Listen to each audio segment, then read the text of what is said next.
Hello everyone, we will talk about Chinese Kung Fu.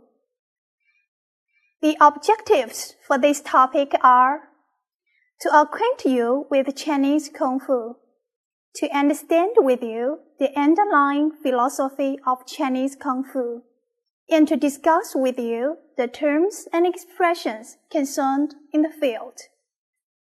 For this topic, there will be 3 parts. You are going to learn some knowledge about the principles and characteristics of Chinese Kung Fu, the major schools of Chinese Kung Fu, and the fist fighting techniques of Chinese Kung Fu. Let's begin with the first session, the principles and characteristics of Chinese Kung Fu. Rooted in the war between men and animals in the primitive society, Chinese Kung Fu has a long historical development. During the progression, some philosophical theories were absorbed by various schools as principles. It also integrated the extrinsic body with the intrinsic soul through the promotion of qi to achieve the goal that mind leads qi and qi promotes strength. Force, fist position, strength, and psychology are usually considered to be the 4 factors of measuring Chinese Kung Fu, which lead to the 4 principles. That is, force should be hard and pliable. Fist position should be hidden. Strength should be based on will. And psychology should be in a good state. One should be prepared to fight, but never act upon anger. In Chinese Kung Fu, the basic requirement is an appropriate balance between hardness and softness, and a combination of external and internal forces. Pure hard fist may lead to exhausted strength, and pure soft fist may result in weak strength. Thus, only the balance between hardness and softness can allow the fist to switch smoothly. For the fist position, Chinese Kung Fu advocates that cats hide their paws.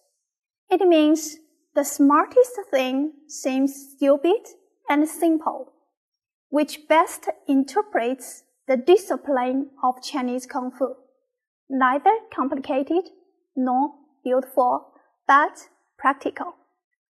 The beautiful fist positions may not be better than the simple ones, but the simple positions may exceed beautiful ones. Therefore, the mystery of Chinese Kung Fu does not lie in its disciplines, because the smartest discipline has no discipline, which indicates the essence of Chinese Kung Fu, no discipline. The third principle is to fight by using will to introduce genuine qi, the entire functional activities of the body, to spur the energy to hate the opponent. The energy is transferred throughout the body by willpower to the utmost extent, and is focused on one particular point to release the great force in the flesh. This can be called strength comes from will, force derives from mind, or fist works as desired. The psychological principle of Chinese Kung Fu is keeping calm and remaining undaunted. Chinese philosopher Lao Tzu said that a good fighter is never angry. It implies that Kung Fu learners must be good at adjusting their moods and never act upon anger. And an easily irritated man will never be good at Chinese Kung Fu. The 4 principles are deeply rooted in traditional Chinese philosophy. The philosophy has also contributed much to the unique characteristics of Chinese Kung Fu. As a treasure of Chinese civilization, Chinese Kung Fu is different from foreign combat techniques and is embodied by the cultivation of extrinsic and intrinsic values and the integration of body and soul. Chinese Kung Fu is systematic. Though it contains many schools, all belong to a large and complete system. It regards harmony between body and mind and harmony between fist fighting and the law of nature as the ultimate destination.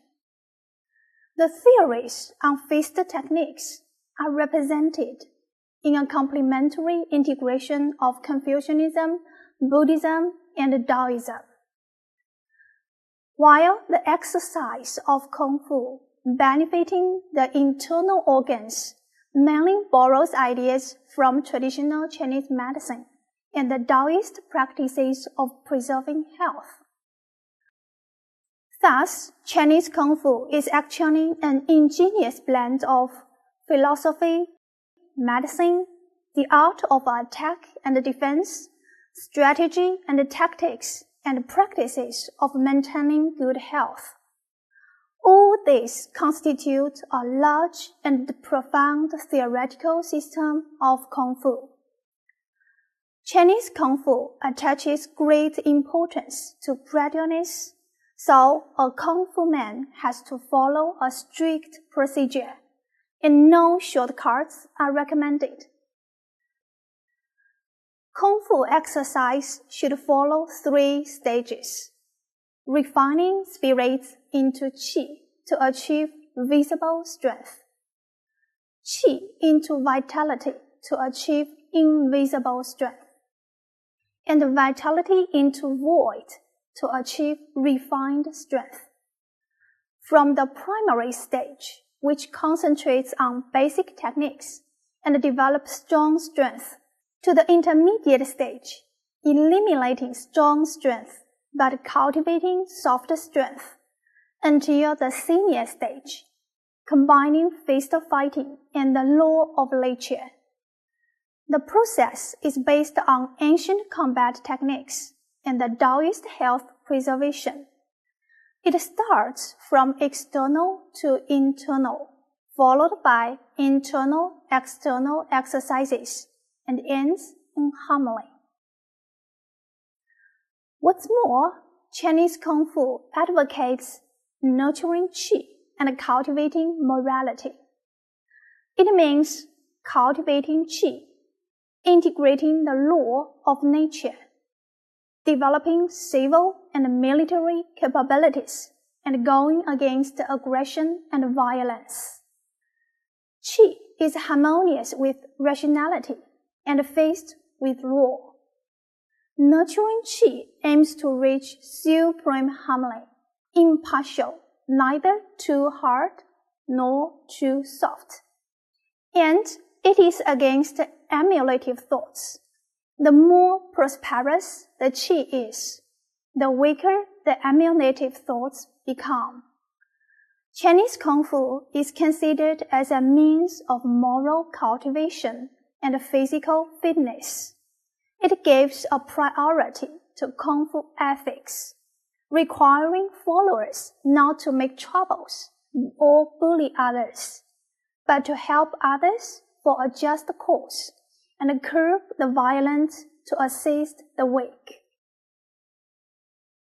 Chinese Kung Fu also displays an aesthetic sense in diversified styles, which can be seen in the attack and defense movements. It shows a unique rhythmic beauty as it combines hard and soft forces, and dynamic and static movements. For instance, some fist techniques are quick-paced, stretched, and masculine, such as 披挂拳, 八极拳, while others are elegant and full of femininity, such as 蛇拳. The Bagua and the Tai Chi display a beauty of masculinity and firmness, as well as femininity and softness. However, the combat function always takes the first place and dominates the development of Chinese Kung Fu. And the aesthetic value is secondary and occupies a subordinate position. This has been reflected by the development of Chinese Kung Fu. It has experienced a simple to complex process, followed by a complex to simple state. In its early stage, Chinese Kung Fu was simple and didn't have so many boxing schools and techniques. During the Song, Yuan, and Ming dynasties, numerous schools thrived and various boxing techniques emerged. In the Qing dynasty, the contents and exercises tended to be concise and practical. In a word, Chinese Kung Fu is one of the valuable forms of traditional Chinese culture. The four factors of force, fist position, strength, and psychology are the disciplines of Chinese Kung Fu. The four features of being systematic, being gradual, being moral, and being aesthetic differ Chinese Kung Fu from other boxing and fighting. It applies philosophical theories to combat, and its unique principles and characteristics reflect the crystallization of Chinese people's wisdom. With its own typical techniques and approaches, Chinese Kung Fu has successfully appeared on the world combat stage. In this session, we covered the principles and characteristics of Chinese Kung Fu. What are the major schools of Chinese Kung Fu? We will talk about that in the next session. Thank you for your attention.